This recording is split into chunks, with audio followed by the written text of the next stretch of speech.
Ya, halo, apa kabar pemirsa? Anda kembali menyaksikan IDX Channel dan menyaksikan Eyes On, program yang akan fokus mengulas isu dan permasalahan terkini yang sedang terjadi di sekitar kita secara mendalam. Selama 30 menit ke depan bersama saya Kamarati, inilah Eyes On selengkapnya.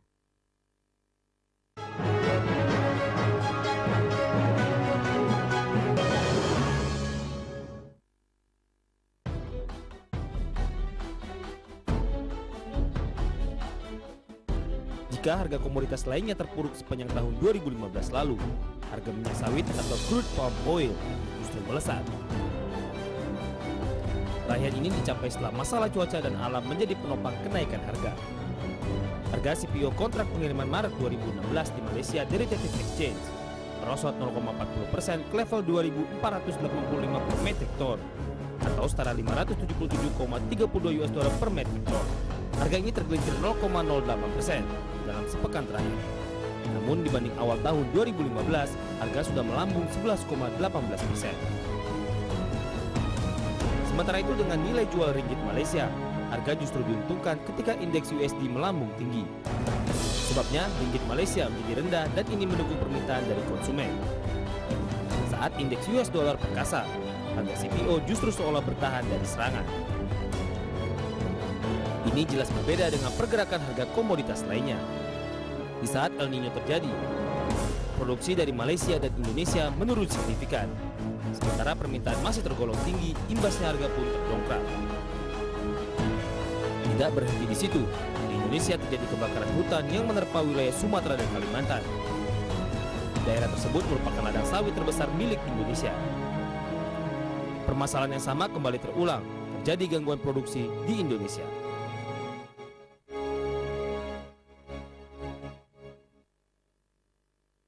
Ya pemirsa, dan untuk membahas mengenai proyeksi harga CPO di tahun 2016, sudah hadir di studio IDX Channel Bapak Ibrahim, beliau selaku pengamat komoditas dari PT Sogi Futures. Apa kabar Pak Ibrahim? Baik. Sebelumnya terima kasih sudah hadir bersama kami pada hari ini Pak Ibrahim. Melihat tadi sedikit mengenai kondisi dari CPO sendiri ya, kita tahu bahwa memang harga minyak mentah ini terus menekan dari kondisi komoditas untuk harga komoditas sendiri.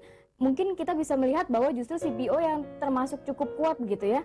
Kalau Anda boleh sedikit mereview bagaimana sih industri CPO di tanah air di tahun 2015 dan mungkin sedikit proyeksi di tahun 2016. Ya, kita tahu di tahun 2015 banyak sekali permasalahan-permasalahan ya. Kita tahu bahkan harga CPO begitu terpuruk ya di level-level paling rendah. Tetapi kita harus tahu bahwa permasalahan tahun 2015 ini benar-benar permasalahan yang cukup luar biasa, di mana perlambatan ekonomi global terutama adalah Cina, Jepang, kemudian Uni Eropa ini begitu luar biasa. Tetapi setelah kita melihat tahun 2016 kemungkinan akan ada perubahan-perubahan karena adanya satu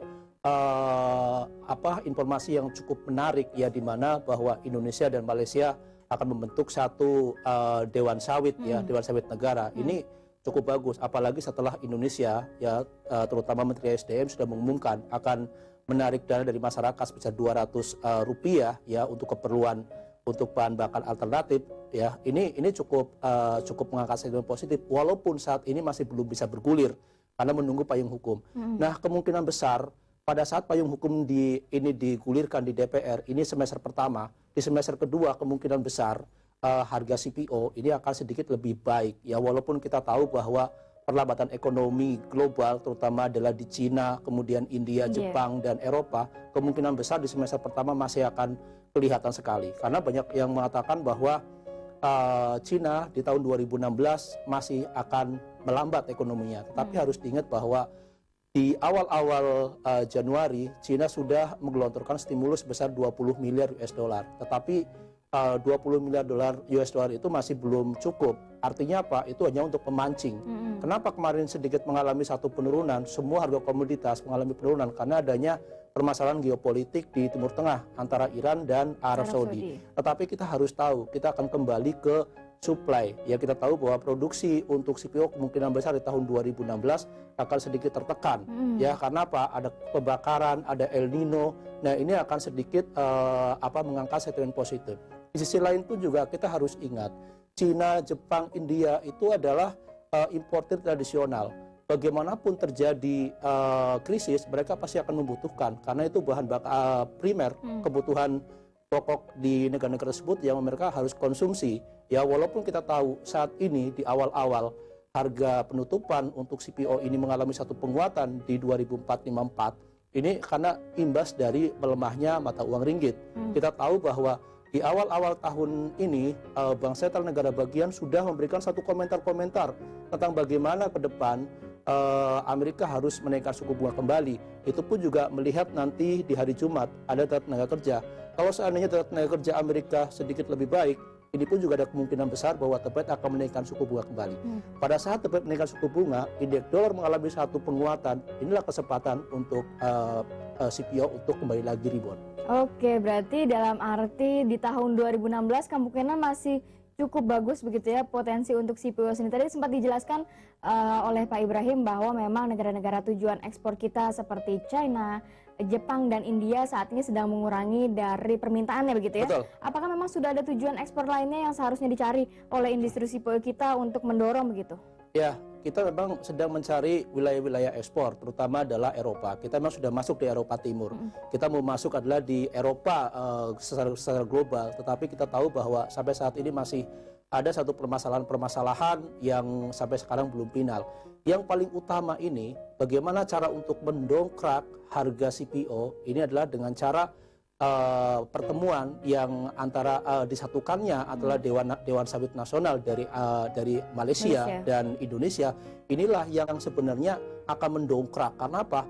Produksi dari Indonesia Malaysia ini akan terserap di situ di bahan bakar alternatif. Ya kita tahu bahwa kalau seandainya payung hukum ini sudah diketok palu di DPR, ini akan industri-industri untuk bahan bakar alternatif ini akan dibangun dan ini membutuhkan CPO yang cukup besar sehingga kemungkinan besar harga CPO kembali lagi di atas 3.000. Oke, nanti mengenai Dewan Sawit kita akan bahas lagi di segmen berikutnya, Pak Ibrahim. Pemirsa jangan kemana-mana, usaha berikut Eyes On akan kembali untuk Anda.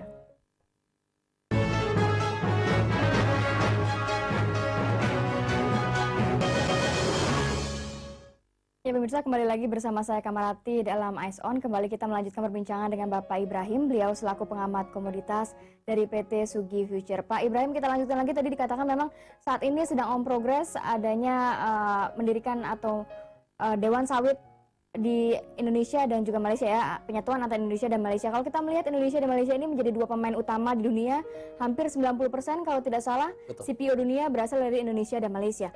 Seberapa besar nantinya dengan adanya Dewan Sawit ini dapat mempengaruhi harga CPO di dunia ini? Pasti ya, kita tahu bahwa apa yang dilakukan oleh pemerintahan Indonesia, terutama di sini adalah pemerintahan Jokowi, ya ini cukup luar biasa.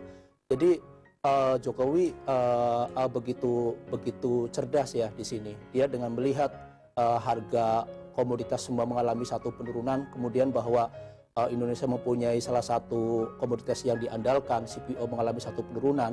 Nah, ada pemikiran-pemikiran dari tim ahli ya, tim ekonomi dari Jokowi sendiri. Dia adalah harus dibentuklah bahan bakar alternatif. Nah, bahan bakar alternatif ini untuk aftur ya, untuk bahan bakar untuk kendaraan dan lain-lain, ini dibutuhkan bahan dasar CPO, minyak CPO itu yang cukup besar, sehingga dibutuhkan persatuan ya antara Indonesia dan Malaysia. Karena apa? Pada saat nanti terbentuk, kita tahu bahwa berapa kebutuhan untuk negara-negara importer seperti Cina, India, Jepang, dan akan terserap bisa saja yang tadinya 70% untuk permintaan untuk importir. Tapi pada saat terbentuk ya nanti bahan bakar alternatif dibentuk, bisa saja bisa menyerap 50% ya dari total, dan ini akan mengangkat harga minyak CPO itu cukup luar biasa. Kita lihat nanti perkembangannya adalah di semester kedua. Di semester kedua ya? Betul. Untuk ini. Tapi kalau kita melihat selain dari bahan bakar, pemerintah juga sudah mendorong penggunaan dari bahan-bahan lainnya begitu seperti biofuel B15. Tapi saat ini perkembangannya kita tidak melihat signifikan begitu, Pak Ibrahim? Ya, kita lihat kenapa tidak signifikan, karena belum sosialisasi kurang. Ya, kita tahu bahwa dalam pemerintahan yang lalu hanya fokus ke Undang-Undang Minerba. Ya, kita tahu bahwa semua bilang Undang-Undang Minerba yang kita ekspor harus bahan baku, bukan bahan mentah lagi. Tetapi pada saat bersamaan dengan krisis, Undang-Undang Minerba sudah tidak lagi kita bahas. Ya, kita bahas bagaimana cara mengamankan ya produk unggulan kita CPO supaya harga ini relatif lebih tinggi dibandingkan dengan harga komoditas lain. apa yang dilakukan oleh pemerintah Indonesia dan Malaysia ini sudah cukup luar biasa. Saya apresiasi bahwa mereka mempunyai prinsip yang sama, tujuannya adalah untuk mengangkat ya petani, pengusaha CPO agar harganya lebih tinggi. Baik Pak Ibrahim, kalau kita melihat bahwa CPO ini kerap akan black campaign begitu ya, banyak yang mengatakan bahwa kampanye negatif dengan penggunaan lahan gambut, kemudian replanting kelapa sawit rakyat, belum lagi pembakaran hutan. Apa yang harus dilakukan pelaku usaha bahwa ini semua mungkin tidak benar begitu, hanya saja untuk menjatuhkan CPO di Indonesia sendiri? Ya, ini yang namanya persaingan usaha. Ya, kita tahu bahwa Eropa itu adalah basis ya untuk untuk minyak kedelai. Ya, kita tahu minyak kedelai, minyak babi dari Amerika dan Meksiko itu langsung lari adalah ke Eropa. Pada saat CPO ini masuk ya dan turunan-turunannya masuk ke Eropa, Amerika dan Meksiko itu merasa ketakutan. Karena apa? Bahwa saat ini untuk minyak kacang kedelai dan minyak babi ini relatif sudah sedikit ditinggalkan. Karena dengan murahnya harga CPO ini, mereka sebenarnya sudah menanti. Ini ada trik-trik saja, ini persaingan usaha saja. Tetapi lama-kelamaan Eropa pun juga akan tahu. Misal Eropa Timur yang mayoritas Muslim, mereka sudah menggunakan CPO. Ya kemungkinan besar ya nanti Eropa ya secara keseluruhan dia akan memakai untuk produk CPO ini. Tinggal tunggu waktu saja. Tinggal tunggu waktu saja. Tapi kalau lihat mungkin salah satu poin penting juga dari industri CPO kita masih terlihat mandeknya begitu ya untuk hilirisasi produk CPO sendiri. Apa yang harus dilakukan mungkin oleh pemerintah untuk mendorong hilirisasi sehingga ada nilai tambahnya begitu untuk CPO kita? Ya, kita tahu bahwa dengan harga CPO yang terus mengalami satu penurunan tahun 2015, ini bukan saja di CPO, tapi di semua komoditas ini sedikit stagnan. Ya, karena apa? Kita tahu bahwa produksi begitu mahal, kemudian hasilnya juga sedikit, ini tidak ada satu keuntungan. Biasanya kalau petani-petani di Indonesia, ya pengusaha-pengusaha swasta di Indonesia pun juga pada saat harga relatif lebih rendah, mereka lebih menyetok barang kan lebih banyak. Nah, dia mempunyai tujuan bahwa kalau seandainya harga relatif lebih tinggi, ya itu mereka akan jual. Nah, kita tahu bahwa biaya keluar pun juga sampai saat ini karena masih di bawah 750 US dollar, ini masih biaya keluarnya masih 0%. Artinya apa? Indonesia pun juga harus merubah lagi ya untuk biaya keluar. Tidak ada lagi angka-angka di atas 750 US dollar segini, angka-angka di 1000 segini. Karena apa? Saat ini benar-benar pemerintah harus fokus terhadap petani-petani ya pengusaha-pengusaha CPO agar CPO ini sedikit lebih terangkat. Walaupun secara kas negara ya sedikit mengalami satu penurunan, tetapi saat ini seharusnya pemerintah lebih sosialis lagi terhadap petani-petani CPO dan pengusahanya bahwa saat ini dibebaskanlah untuk biaya keluarnya ya walaupun sudah di atas harga 750 US dollar. Melihat selain dari biaya keluar mungkin yang harus dipertimbangkan oleh pemerintah juga atau direvisi, kita tahu juga sudah ada CPO Supporting Fund begitu ya. Progresnya sampai dengan saat ini seperti apa Pak Ibrahim? Apakah cukup efektif begitu nantinya untuk mendorong dari industri CPO sendiri? Cukup efektif. Sebenarnya ini saya katakan lagi bahwa ini sebenarnya adalah pemerintah sosialisasi. Ya sosialisasi ke masyarakat, ya ke petani. Ini memang harus cukup luar biasa. Bukan saja melalui media. Ini memang harus benar-benar turun langsung ke pelaku pasar bahwa ini seperti ini, karena yang namanya di bawah itu kan nggak tahu apa model ini model itu, tahunya mereka di bawah itu di petani itu mereka saya jual di tengkulak, kemudian tengkulak yang mengumpulkan, mereka lah yang bermain. Petani di lapangan kita harus ingat bahwa di Indonesia ini ya kita lihat ada namanya sawit ya, petani sawit yang punya petani, ada yang punya perusahaan, tetapi lebih banyak condong kan ke petani. Nah, yang punya pribadi lah, inilah yang harus ada sosialisasi. Kalau kita lihat dari perusahaan sendiri itu tidak terlalu besar. Ya, kalau kita lihat di Jambi, ya dalam arti tidak terlalu besar untuk apanya Pak? Ya, itulah istilahnya yang memiliki. Kita kan yang memiliki, kalau seandainya petani-petani kecil kalau dikumpulkan menjadi besar. Nah, ini harus sosialisasinya memang benar-benar selain di perusahaan-perusahaan BUMN atau perusahaan-perusahaan swasta, itu pun juga di petani. Sosialisasi ini sebenarnya yang paling penting.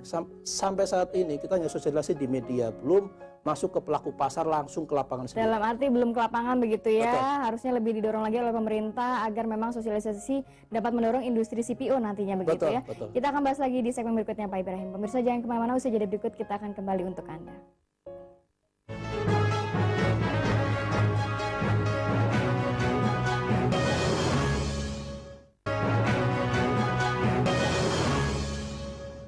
Kembali lagi bersama saya Kamarati di Eyes On. Kembali kita akan melanjutkan perbincangan dengan Bapak Ibrahim. Beliau adalah pengamat komoditas dari PT Sugi Future. Pak Ibrahim, kita lanjutkan lagi. Kalau melihat tadi memang dalam arti sebenarnya banyak sentimen positif yang nantinya bisa menjadi penggerak dari harga CPO ke depannya begitu ya, walaupun di tengah tekanan dari harga komoditas. Tapi kalau Anda melihat mungkin di tahun 2015 ini akan seperti 2016. apa sih? 2016 ini akan seperti apa sih perjalanan dari CPO sendiri? Ya, perjalanan untuk harga CPO sendiri tahun 2016 kita akan terbagi jadi dua. Jadi semester pertama itu adalah tahun konsolidasi, ya semester kedua itu adalah tahun pertumbuhan. Artinya apa? Di semester pertama ini pelaku pasar, ya kemudian dari produsen, konsumen ini saling introspeksi diri, ya sedang melihat berapa produksi yang harus mereka produksi. Dan produsen pun, ya konsumen pun juga mereka melihat berapa kebutuhan untuk pasar. Nah, di sisi lain pun juga bahwa dengan terbentuknya Dewan Sawit Negara antara Malaysia dan Indonesia, ini pun juga akan membutuhkan sawit yang cukup luar biasa. Jadi sudah ada porsi-porsi inilah yang akan menentukan kemudian harga akan kembali lagi mengalami satu penguatan. Nah, pada saat konsolidasi inilah kemungkinan besar permasalahan ini akan dilakukan, karena pada saat konsolidasi ini juga undang-undang, ya payung hukum untuk tadi yang saya katakan kemungkinan besar sudah akan terbentuk, sehingga pada semester kedua masa pertumbuhan di sini ini akan tinggal landas. Artinya apa? Bukan tinggal landas kita harga langsung tinggi, tetapi harga akan fluktuatif lebih bagus dibandingkan dengan tahun-tahun sebelumnya. Kita tahu bahwa di kuartal ketiga, kuartal keempat harga CPO lebih terpuruk di tahun 2015. Kemungkinan besar di tahun 2016 kuartal ketiga, kuartal keempat harga CPO akan kembali lebih baik. Saya katakan bahwa di atas 3.000 itu sudah cukup luar biasa tahun 2016. Di atas 3.000 ya. Tapi kalau kita melihat saat ini mungkin banyak pelaku pasar sendiri atau pemain investor maupun trader di pasar modal kita banyak yang mungkin agak menghindari begitu berinvestasi di saham perusahaan-perusahaan komoditas, mungkin juga salah satunya CPO. Kalau Anda melihat dengan kondisi seperti ini seperti apa, Pak Ibrahim? Memang banyak yang sampai saat ini masih ketakutan ya, karena kita tahu bahwa kondisi ekonomi global masih mengalami satu permasalahan sehingga semua harga komoditas jatuh. Tapi coba jangan kecewa ya, walaupun kita lihat di pasar modal ya mengalami satu penurunan, tapi adalah alternatif di derivatifnya. Kita tahu bahwa volume transaksi untuk CPO cukup luar biasa, baik di ICDX maupun bursa derivatif Malaysia cukup luar biasa. Kita lihat dalam penutupan pasar di hari ini ya di bursa derivatif Malaysia cukup luar biasa, ada 20.000 volume. Artinya apa? Ini cukup luar biasa, dan saat ini positif harganya di 2.454 ringgit Malaysia. Ini artinya bahwa banyak pelaku pasar yang mereka melakukan transaksi derivatif. Banyak, berarti masih banyak yang tertarik begitu ya untuk berinvestasi di komoditas khususnya CPO ini. Kalau dari Pak Ibrahim sendiri mungkin strategi apa yang paling tepat digunakan untuk berinvestasi di komoditas khususnya untuk CPO sendiri? Ya, kalau kita lihat strategi-strateginya ya saat ini mungkin pelaku pasar harus sedikit melihat bagaimana secara teknikal fundamental, harus terus membaca ya di baik melalui internet maupun media cetak ya, media elektronik tentang kondisi-kondisi untuk komoditas CPO ini. Karena apa? Cara satu untuk mendapatkan satu keuntungan, pelaku pasar harus jeli ya melihat keadaan. Pada saat harga di bawah ya kemungkinan besar inilah saat yang paling tepat untuk masuk di komoditas lagi terdiskon CPO. Begitu ya Pak ya? CPO. Karena apa? Kemungkinan besar CPO untuk tahun 2016 ini harganya lebih baik dibandingkan tahun 2015.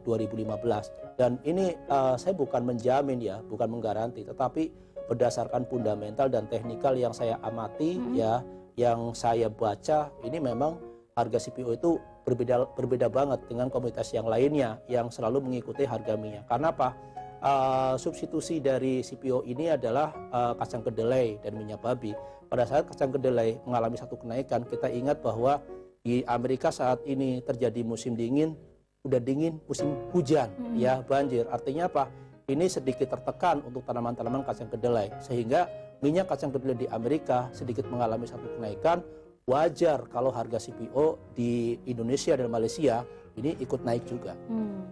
Jadi memang masih cukup baik kalau dari sisi Pak Ibrahim sendiri. Mungkin harapan kepada pemerintah begitu, sudah 1 tahun pemerintahan Jokowi, apa yang harus dilakukan pemerintahan lagi untuk mendorong dari industri komoditas khususnya untuk CPO sendiri? Ya, harapan dari saya sebagai pengamat komoditas untuk pemerintahan Jokowi bahwa saat ini pemerintahan Jokowi harus fokus. 2016 ini adalah tahun yang bagus untuk Jokowi. Banyak pengamat yang mengatakan bahwa 2016 tahun yang cukup solid ya, baik untuk pemerintahan. Nah, ini saatnya yang paling tepat pemerintahan Jokowi harus fokus terhadap satu komoditas. Dengan terbentuknya Dewan Sawit Negara ya antara Malaysia dan Indonesia, ini sudah saya anggap ini sudah saya kasih angka A ya. Ini sudah cukup bagus. Tinggal penyelesaian akhir. Ya, saya percaya bahwa di semester pertama payung hukum untuk CPO ini akan terbentuk dan di semester kedua kemungkinan besar harga CPO akan loncat. Di semester kedua ya harapan kita semuanya. Tapi kalau melihat dengan nantinya masih diproses begitu untuk adanya Dewan Sawit begitu ya antara Indonesia dan Malaysia, mungkin indikator apa, poin-poin penting apa yang seharusnya diperhatikan agar memang Dewan Sawit nantinya ke depannya dapat mendorong dari industri sawit sendiri di Indonesia maupun di Malaysia? Sosialisasi. Jadi sosialisasi Dewan Sawit ini sosialisasi ke asosiasi-asosiasi yang ada di Indonesia. Asosiasi juga bersosialisasi ke unit-unitnya, karena di sini yang paling penting adalah di bawah. Asosiasi Dewan Sawit mereka begitu getol, tapi di bawahnya ada hambatan. Ya kita tahu, harus ingat. Seperti yang lainnya pun pada saat kurangnya sosialisasi ini bisa terjadi ada hambatan-hambatan di bawah. Ya di atas sudah oke, belum tentu di bawah oke. Seperti pemerintahan, Jokowi presidennya oke, ya kalau gubernurnya tidak, itu kan lain lagi ceritanya. Baik, memang semoga dengan adanya Dewan Sawit nantinya dapat mendorong dari industri sawit nasional maupun Indonesia begitu ya menjadi pemegang mungkin pemain utama dari sawit sendiri. Baik, terima kasih banyak Pak Ibrahim untuk kehadirannya dan waktunya pada hari ini Bapak. Oke. Ya pemirsa, demikian perbincangan saya bersama Bapak Ibrahim. Beliau adalah pengamat komoditas dari PT Sugi Future. Semoga perbincangan ini bisa menjadi inspirasi untuk Anda dan tetap saksikan IDX Channel, the official IDX Channel. Saya Kamarati pamit undur diri dan sampai jumpa. Terima kasih banyak Pak Ibrahim.